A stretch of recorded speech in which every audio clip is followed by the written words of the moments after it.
आकर अंगूठा लगा देती है। पर राजू बहुत मक्कार निकलता है।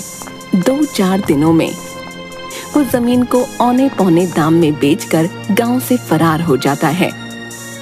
कैसा कपूत पैदा किया मैंने, जो अपने ही घर को बर्बाद करके भाग गया। अब हम लोग क्या करेंगे? गीता पर तो दुखों का पहाड़ टूट पड़ा। वो सोचने लगती है, मैंने तो आज तक कोई काम नहीं किया, कभी घर से बाहर नहीं निकली। मैं इन 2 छोटे बच्चों को और अपनी बूढ़ी सास का कैसे ख्याल रखूंगी? भगवान ने हमारे साथ बहुत अन्याय किया, घर का एकमात्र सहारा हमसे छीन लिया। कुछ दिन बीतने के बाद खाने पीने का जो थोड़ा बहुत सामान था वो सब खत्म हो गया। अब तो ना घर में राशन था और ना ही पैसे बचे थे। गीता अपनी सास से कहती है, माँ जी, जो भी पैसे जुड़े हुए थे वो सब खत्म हो गए हैं। कुछ दिन तो कट गए, पर अब आगे का कुछ सोचना पड़ेगा। आस पड़ोस के लोग कुछ दिन तो उन लोगों की मदद करते हैं, पर धीरे धीरे सब लोग उन्हें उनके हाल पर छोड़ देते हैं। गीता अपनी बेटी से कहती है, बेटी, अब बस केवल थोड़े से दाल और चावल ही बचे हैं। आज का ही खाना बन पाएगा, कल से मुझे कुछ काम ढूंढने जाना पड़ेगा। मैं बहुत चिंतित हूँ कि तुम लोगों को अकेला छोड़कर मैं काम पर कैसे जाऊंगी।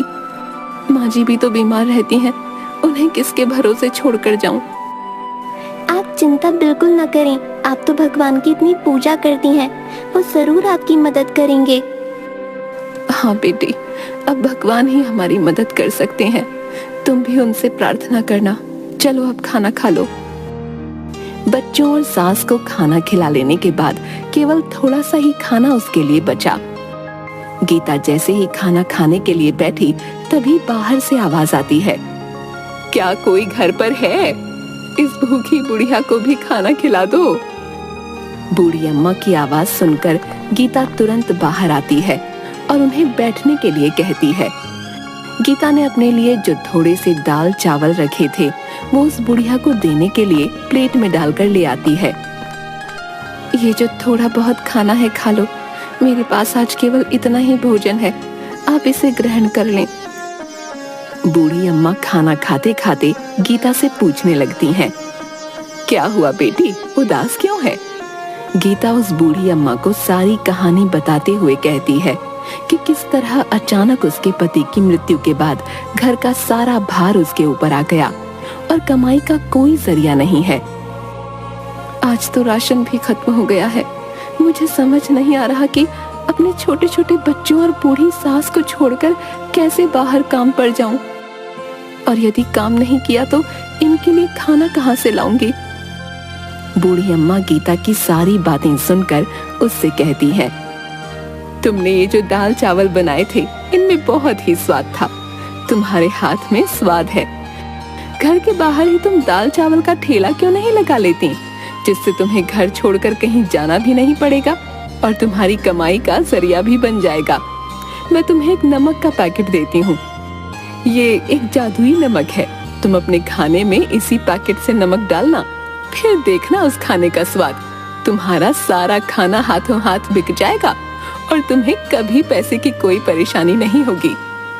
ये कहते हुए बूढ़ी अम्मा गीता को एक नमक का पैकेट देती हैं।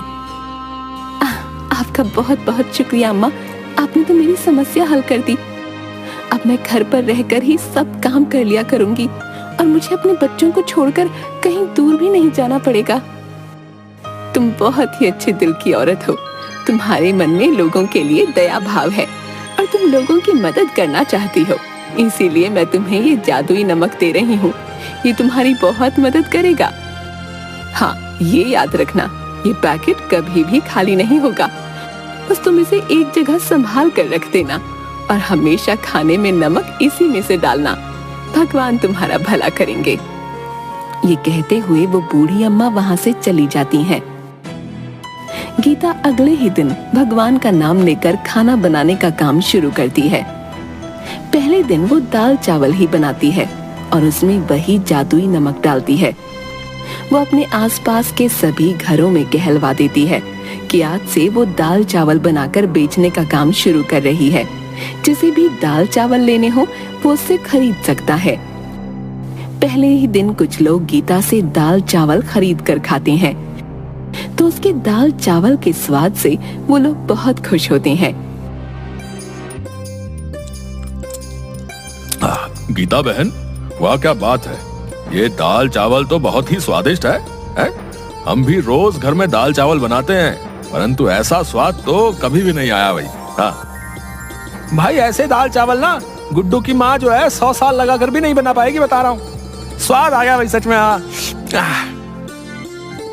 गीता के बनाए दाल चावल धीरे धीरे पूरे गांव में मशहूर हो जाते हैं। पूरे गांव भर में उसके दाल चावल की तारीफ होने लगती है। उस जादुई नमक के स्वाद ने अपना जादू चला दिया और गीता के बनाए दाल चावल गांव भर में मशहूर हो गए। अब गीता जितना भी खाना बनाती वो हाथों हाथ बिक जाता।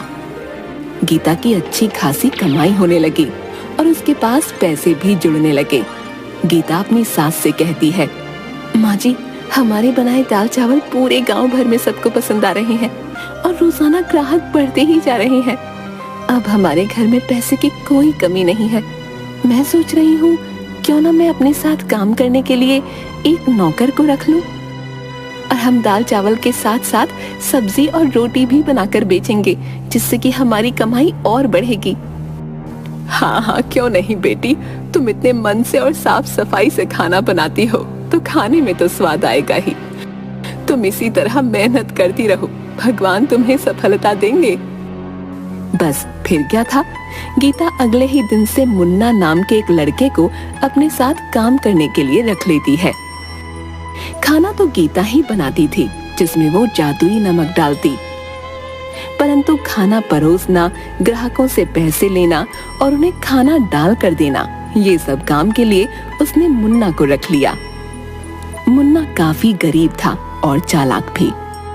जब उसने देखा कि गीता का बनाया हुआ खाना इतना बिकता है तो वो सोचने लगा, क्यों ना मैं भी किसी तरह खाना बनाकर अपना अलग ठेला लगा लूं। यहाँ नौकरी करते तो मुझे 4 पैसे ही मिलने वाले हैं, परंतु अपने ठेले से मुझे अच्छी कमाई हो जाएगी।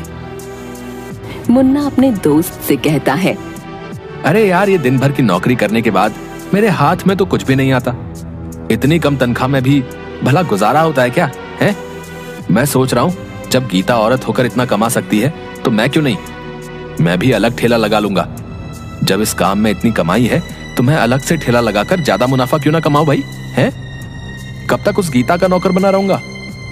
पर भाई, ठेला चलाने के लिए तुम्हें गीता जैसा स्वादिष्ट खाना भी तो बनाना होगा कि नहीं? है? अभी तुम कुछ दिन उसे देख देख कर उसके जैसा खाना बनाना सीख लो, तभी नौकरी छोड़ना।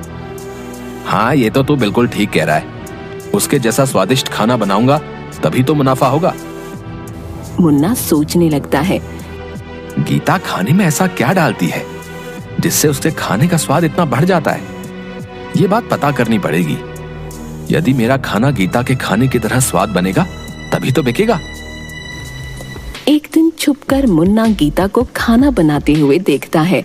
वो बहुत ध्यान से देख रहा था कि गीता ने कोई खास मसाले नहीं डाले, बस एक डिब्बे में से नमक निकाल कर खाने में डाला। मुन्ना सोच में पड़ जाता है, बस केवल नमक मिलाने से खाने में इतना अनोखा स्वाद कैसे आ जाता है? हो ना हो इसी नमक में कोई खास बात है। यदि मैं इसका नमक का पैकेट चुरा लूं तो मैं भी इससे जो खाना बनाऊंगा उसमें वैसा ही स्वाद आएगा जैसा कि गीता के खाने में आता है।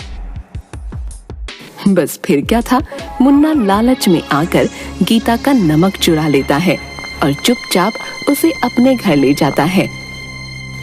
गीता की बेटी ने मुन्ना को नमक चुराते हुए देख लिया था। वो सारी बात अपनी माँ को बता देती है। गीता ये सुनकर बहुत परेशान हो जाती है कि उसका नमक चोरी हो गया। अब उस जादुई नमक के बिना वो खाना कैसे बनाएगी? वो रोते रोते भगवान के आगे प्रार्थना करने लगती है, हे भगवान, मेरी मदद करो। वो बूढ़ी माँ जी जो मुझे नमक देकर गई थी, वो दुष्ट मुन्ना ने चोरी कर लिया। अब मैं क्या करूंगी? मेरी मदद करो भगवान। गीता जैसे ही रसोई घर में खाना बनाने जाती है, वो देखती है कि वैसा ही नमक का एक और पैकेट वहां पड़ा है। गीता ये देखकर बहुत हैरान हो जाती है कि ये नमक का पैकेट यहाँ कैसे आ गया। गीता भगवान का शुक्रिया अदा करती है कि उन्होंने उसकी मदद की।